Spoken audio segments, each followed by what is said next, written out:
munud o daith gwch oddi ar arfordir de Sir Benfro, y gorwedd ynys Ysgomer. Hafan i bob math o fywyd gwyllt, ond y mwyaf enwog o bosib yw'r pal neu'r puffin.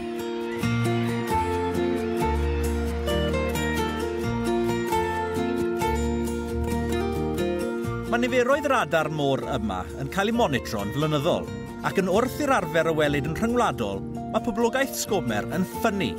Felly, dwi wedi dod i gwrdd â rhywun sy'n gyfarwydd iawn ar ynys a radar i ddysgu pam. Hai Annie, ti'n iawn? Helo. Diolch am gwrdd â fi heddi. Dim problem.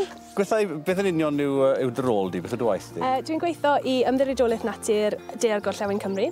I ni'n elusen Cadwaeth Natur a i ni'n edrych ar ôl lot o wahanol llefydd, ond un o'r llefydd yw Ynys Gomer. Ti'n nabod yr ynys yn well na neb, ti'n fodlon dangos fi o gwmpas? Ie, iawn, offa ni. Gwych, drwan. Gyda 5,000 ar hugain ohonyn nhw wedi eu cyfri eleni, ar ynys sy'n mond yn mesur rhyw filltir a hanner sgwar. Dyma adeg orau'r flwyddyn i ymweld ar ynys, ac i gael cibolwg agos ar radar prydferth yma. Maen nhw'n greaduried rhyfeddol, maen nhw'n mor bert. Maen nhw'n lyflu yn nhw, maen nhw'n neis.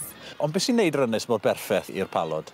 Y peth mwyaf yw'r ffaith bod dim ysglyfaethu ar gael yma, so does dim byd fel llygod, cadnoed, pethau bydde'n bit ar adar yma.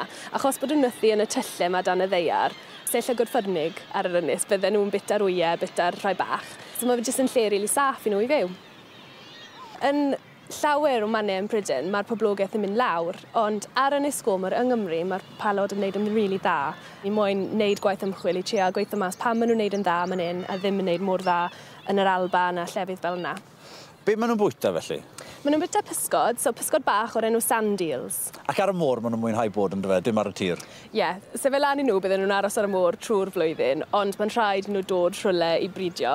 Felly mae'n rhaid nhw dod nôl i'r tir, jyst am cwpl o misoedd dros yr haf, maen nhw'n dod nôl i Ynys Gomer i bridio, wedyn maen nhw'n hala y gaeaf mas ar y môr.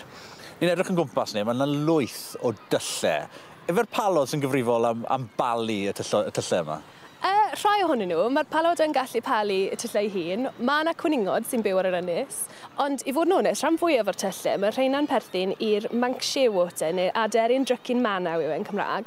Mae yna dros 300,000 o pare o'r shearwaters yn byw ar yr ynys yma. Wow. So bron hanner poblogaeth y byd just yn byw ar Ynys Gomer, so mae fe'n lle rili arbennig.